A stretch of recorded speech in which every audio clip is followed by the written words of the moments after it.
जूही कहती है, हाँ जीजू, मैं अरुण से मिलती हूँ।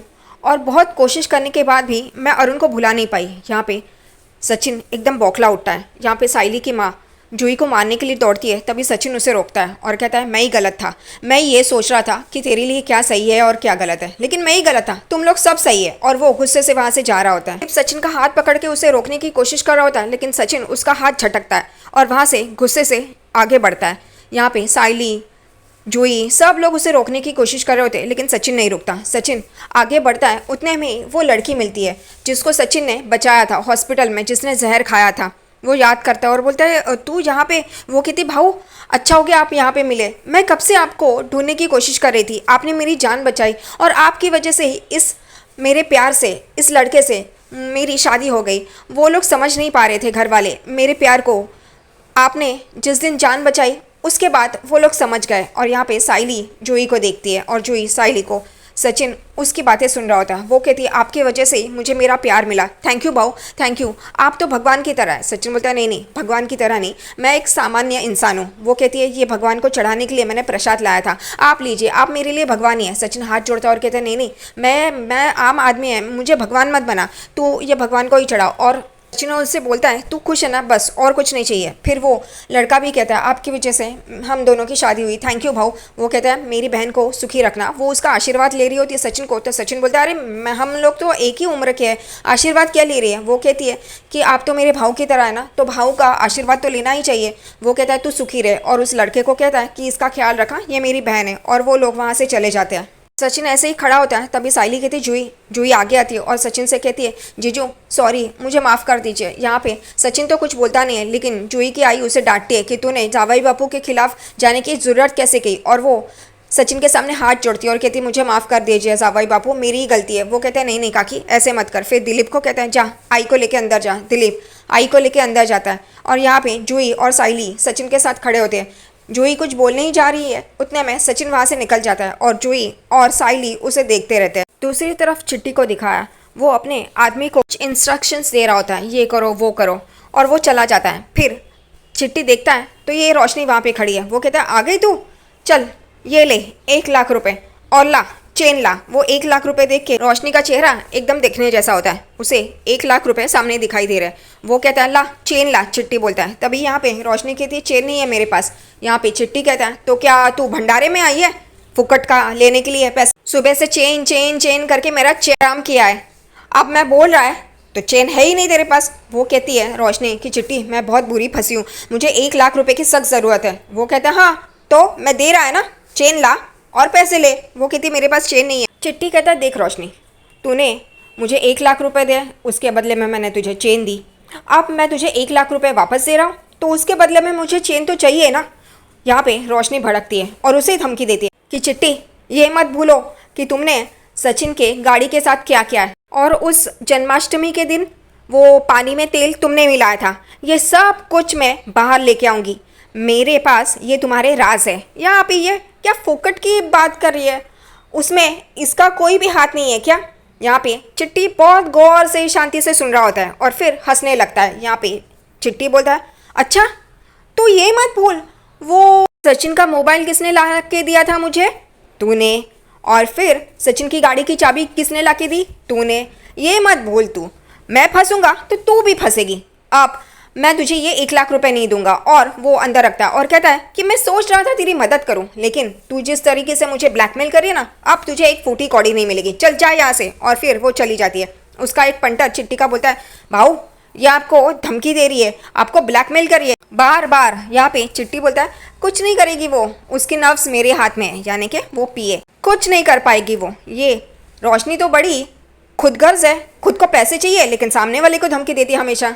रोशनी अपने कमरे में बैठी होती है और रो रही होती है, और उतने में ही तेजस वहाँ पे आता है और बोलते हैं, बाबू तुम रो क्यों रही हो? उसको हाथ लगाता है, वो उसका हाथ झटकती है, फिर भी इसको बाबू बाबू करके इसके पीछे भागना है। वो कहती है, तुम्हें क्या उससे? वो कहता है, बाबू ऐसे क्यों बर्ताव कर रही हो? मैंने तो सिर्फ तुम्हें पूछा ना क्या हुआ करके, तुम ऐसे रो क्यों रही हो, क्या हुआ बताओ मुझे, बैठो। और वो उसे बेड पे बिठाता है। वो कहती है, शिखा ने मुझसे दोस्ती तोड़ ली। वो कहता है, क्या? वो तो तुम्हारी बेस्ट फ्रेंड है और मैंने भी उसे पैसे दिए हैं। वो कहती है, हाँ कभी लोगों का बुरा वक्त आता है ना, तभी ये लोग ऐसे ही करते हैं। एक बुराई 100 अच्छाई पे भारी पड़ती है, मात दे देती है। अब इसने कब सो अच्छाई की है, कुछ भी बोलती है, हंसने का मन करता है। यहाँ पे रोशनी कहती है सारे रास्ते बंद हो गए, अब मुझे 1 लाख रुपए कौन देगा? तेजस तुम दो ना 1 लाख रुपए। वो एकदम से चौंक के उठ जाता है, खड़ा हो जाता है और बोलता है बाबू मैं कैसे दे सकता हूँ पैसे, मेरे पास नहीं है। वो कहती है ऐसा मत करो ना तेजस प्लीज़, मैं बहुत मुसीबत में हूँ, मुझे 1 लाख रुपए चाहिए। वो कहता है नहीं मेरे पास 1 लाख रुपए नहीं है, और तुम्हें पता है ना बाबा ये शोरूम का अकाउंट्स देखते हैं, तो अगर मैं शोरूम से भी 1 लाख रुपए निकालूं तो उनको पता चल जाएगा, और उन्होंने अगर आई को बताया तो वो तुमसे डबल मांगेगी। नहीं नहीं ऐसा नहीं कर सकते। और फिर रोशनी को भी वो बात समझ में आती है। फिर तेजस ही सजेस्ट करता है कि तुम रिया और आकाश से क्यों नहीं पूछती, उनके पास होंगे। रोशनी कहती है हाँ अब मेरे पास और कौन सा रास्ता है। वो कहता है चलो मैं शोरूम जाता हूँ, वक्त हो गया है। और वो चला जाता है और रोशनी देखती रहती है। सचिन अपने अड्डे पे बैठ के रेडियो पे गाने सुन रहा होता है, तुझसे नाराज़ नहीं है ज़िंदगी, हैरान हूँ मैं। वो अपने अड्डे पे अकेला ही बैठा होता है और सोच रहा होता है। उतने में अनया चाय का ग्लास लेके आता है और वो भी उसके बाजू में बैठ जाता है। वो बोलता है भाऊ क्या हुआ, तू इतना क्या सोच रहा है? वो कहता है वो लड़की मिली थी जिसने वो जहर खाया था, जिसको मैंने बचाया था, वो अचानक से मिली, लेकिन वो इतना थैंक यू बोल रही थी। और वो लड़का भी था जिससे वो शादी बनाई, वो भी थैंक यू बोल रहा था। मुझे इतना अच्छा लगा ना उसका अच्छा देख के। एक दिन था वो जहर खा रही थी और आज वो खुश है उस लड़के के साथ। मुझे ये देख के ना बहुत खुशी हुई अनया। अनया बोलता है हाँ ना, एक बात बताओ भाऊ, तू बुरा नहीं मानेगा तो, तू अनजाने के बारे में इतना सोचता है तो अपनी जूही के बारे में क्यों नहीं सोचता? जूही तो तेरी बहन जैसी है ना, तू शादी बना देना अरुण और उसकी। सचिन थोड़े गुस्से में ही अनया को देखता है। अनया बोलता है देख भाऊ, अगर उसको उससे शादी बनानी होती तो वो भाग के जाके भी शादी बना सकती थी, लेकिन वो तेरा मान रखी, इज्जत रखी, तो इससे बड़ा सबूत और क्या हो सकता है कि वो तुझे बहुत मान देती है, सम्मान देती है। एक काम करना, तू उन दोनों की शादी बना दे। सचिन सिर्फ सोच रहा होता है और सुन रहा होता है। अन्या कहता है कि तूने हमेशा उस परिवार का भला ही सोचा है ना, तो इस बार क्यों नहीं भाऊ, सोच, तू सोच और फिर डिसीजन ले। रिया अपने रूम में बैठ के लैपटॉप पे काम कर रही होती है। उतने में रोशनी उसके कमरे के यहाँ पे आती है, नॉक करती है। वो देखती है और कहती है रोशनी आओ ना, बैठो, बस 2 मिनट। हाँ, वो रोशनी उसके साथ वो बेड पे बैठ जाती है। यहाँ पे रिया कहती है हाँ बोलो ना क्या बात है। वो कहती है रोशनी मुझे तुम्हारी हेल्प की ज़रूरत है। रिया अपना लैपटॉप साइड में रखती है और बोलती है बोलो ना क्या हेल्प चाहिए। वो कहती है मुझे ना वो 2 लाख रुपए चाहिए। तुम्हें पता है ना वो चेन का प्रॉब्लम, मैंने उस चेन की वजह से 1 लाख रुपए का लोन भी लिया था, तो वो भी मुझे चुकाना है, तो 2 लाख रुपए की ज़रूरत है मुझे, प्लीज़ हेल्प करोगी? वो कहती है रोशनी तुम ये 1 लाख रुपए आंटी को क्यों दे रही हो?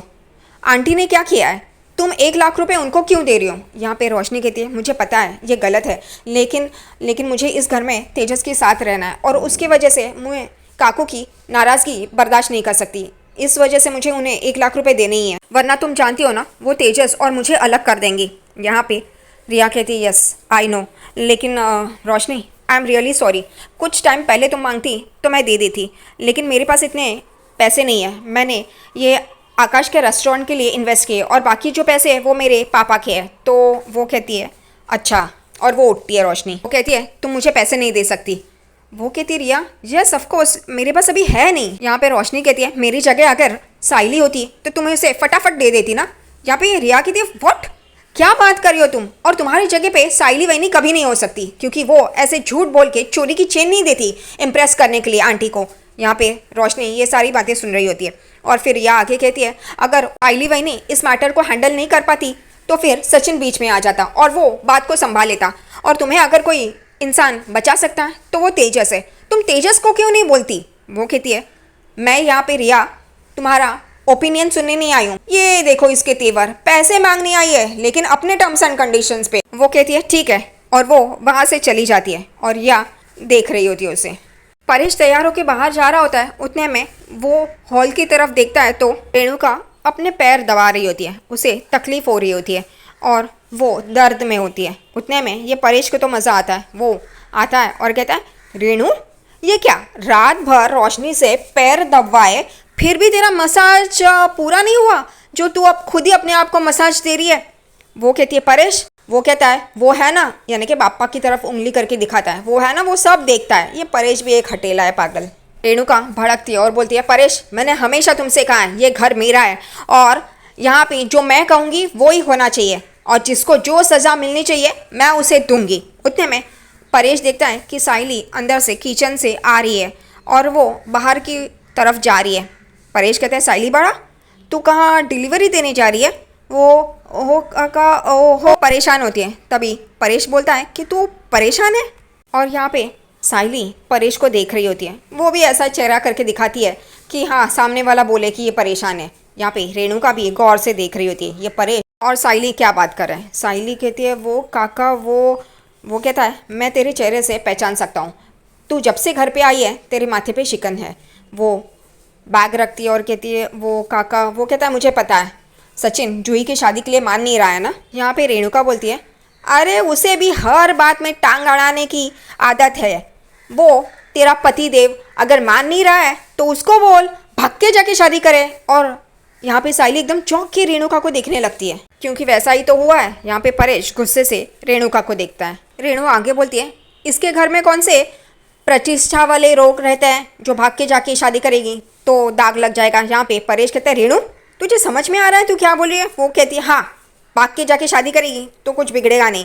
यहाँ पे परेश कहता है उसकी आई और बाबा ने उन लोगों को अच्छी परवरिश दी है और जूही ऐसा कभी भी नहीं करेगी कि भाग के जाके शादी करे। अब उसने तो ऐसा किया है और साइली ने उसकी मदद की है। साइली एकदम चौंक के परेश को देखती है। परेश आगे बोलता है रेणु अरुण और जूही इतने अच्छे संस्कारों में पले बड़े हैं कि वो भाग के जाके शादी नहीं करेंगे, उनके संस्कार ही ऐसे है। रेणु बोलती है अरे छोड़ दो, अगर इतने ही अच्छे संस्कार होते तो मेरे आकाश की ऐसे भाग के जाके शादी नहीं करवाती। और यहाँ पे साइली एकदम चौंक के देख रही होती है। अब जो रेणुका बोल रही है वैसा तो हुआ है और परेश ऐसे महान महान बातें कर रहा है तो उसे चुप तो रही है। यहाँ पे ऐसे जब रेणुका बोलती है तब सब लोग चौंक जाते हैं। रेणुका बोलती है अगर ऐसी ही ये महान होती ना तो मेरे आकाश ने भाग के जाके शादी नहीं की होती। और उतने में वहाँ पे रिया मैडम भी आ जाती है और ये सारी बातें सुन रही होती है। वो कहती है इसी ने फुसलाया होगा वरना मेरा आकाश ऐसे भाग के जाके शादी नहीं करता।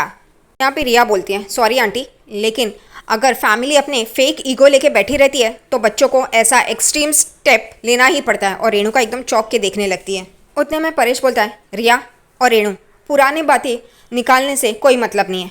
और साइली तू फिक्र मत कर, मैं सचिन से बात करूँगा। और साइली ऐसे मुंह बना के देखती है कि काम तो तमाम हो गया। यहाँ पे रेणुका को गुस्सा आता है, वो उठती है, अपनी चोटी पीछे करती है और अपने कमरे में चली जाती है। और ये लोग उसे देखते हैं। फिर रिया साइली के पास आती है और कहती है अननोइंगली आंटी ने एकदम वैलिड पॉइंट बोला है, उन्होंने एकदम सही कहा है। अरुण और जूही कोर्ट मैरिज तो कर सकते हैं, इससे सारी प्रॉब्लम्स खत्म हो जाएंगी। परेश बोलते हैं क्या तू रेणु जैसी बातें क्यों कर रही है? परिवार के सहमति बिना इतना बड़ा कदम उठाना यानी कि परिवार को धोखा देना जैसा है। परेश आगे बोलता है जूही भाग के जाके शादी करेगी नहीं और ना ही साइली उसे इसमें मदद करेगी। साइली की शक्ल देखने जैसे हो जाती है क्योंकि उसने तो ऐसा किया है। साइली मन में बोलती है माफ़ करना काका, मैंने आपका भरोसा तोड़ा है। हे भगवान सारी चीज़ें हाथ से निकल जाए उससे पहले सचिन का मन बदल देना। सचिन अकेला ही रास्ते पे चल रहा होता है और वो बहुत ही गंभीरता से जूही के बारे में ही सोच रहा होता है। जूही की बातें याद आती है कि ये अरुण है, मैं इससे बहुत प्यार करती हूँ। और सचिन यही सोचता है कि वो तो अरुण से बहुत प्यार करती है। फिर उसे वो बातें याद आती है जब दिलीप और जूही की आई उससे बात करने आए थे। दिलीप कहता है कि हमें लगा नहीं था जूही ऐसा कोई कदम उठाएगी। सचिन बहुत ही डर रहा होता है और उसे तकलीफ हो रही होती है। फिर दो बच्चे झगड़ते हुए दिखाई देते हैं कि मैं तुझे नहीं छोड़ूंगा, मैं तुझे नहीं छोड़ूंगा। यहाँ पे सचिन उनके पास आता है और देखता है और फिर उनको कहता है एक को कि तू बड़ा है ना, चल गले मिल। फिर वो लोग गले मिलते हैं और फिर वो लोग वहाँ से चले जाते हैं। यहाँ पे सचिन वापस अपनी सोच दौड़ाने लगता है और फिर उसे साइली की बातें याद आती है कि ये इसका निर्णय तुम अकेले नहीं कर सकते, ये जूही का भी ज़िंदगी का फैसला है, उसे भी हक है अपने बारे में फ़ैसला करने का। और ये सचिन सब कुछ सोच रहा होता है। फिर उसे जूही की बात याद आती है कि वो उसे मिलने आई थी और कहती है कि मैं आपके बिना इस शादी के लिए हाँ नहीं करूँगी, आपकी सहमति मेरे लिए बहुत इंपॉर्टेंट है। और ये सचिन सोच सोच के परेशान हो रहा है और फिर वो वहाँ से भागता है। और दूसरी तरफ यहाँ पे साइली, उसको परेश की बातें याद आ रही होती है कि परिवार के सहमति बिना इतना बड़ा कदम उठाना धोखा देना जैसा है। जूही इतना बड़ा कदम नहीं उठाएगी कि वो भाग के जाके शादी करे और ना ही साइली इसमें उसकी मदद करेगी। उतने में सचिन की आवाज़ उसे सुनाई देती है। सचिन वहाँ पे भाग भाग के आ रहा होता है, साइली! और वो एकदम से चौंक के देखने लगती है। सचिन ऐसे भाग भाग के क्यों आ रहा है? ये मन में सोचती है कि सचिन को क्या जूही और अरुण की शादी के बारे में पता चल गया? अब वो क्या करेगा? उसे पता चल गया क्या, इसलिए वो भाग के आ रहा है। और सचिन यहाँ पे भाग भाग के साइली की तरफ आ रहा होता है और साइली डर रही होती है कि अगर सचिन को पता चला है तो वो न जाने क्या कर बैठेगा और क्या बोलेगा। और यहाँ पे सचिन और साइली इन दोनों को दिखाया और आज का एपिसोड ख़त्म किया है। अब कल के एपिसोड में सचिन बोलेगा कि मुझे अरुण और जूही की शादी में कोई प्रॉब्लम नहीं है, वो दोनों शादी कर सकते हैं। अब साइली को ये लगता है कि अगर उसे पता चला सचिन को कि ऑलरेडी उनकी कोर्ट मैरिज हो गई है तो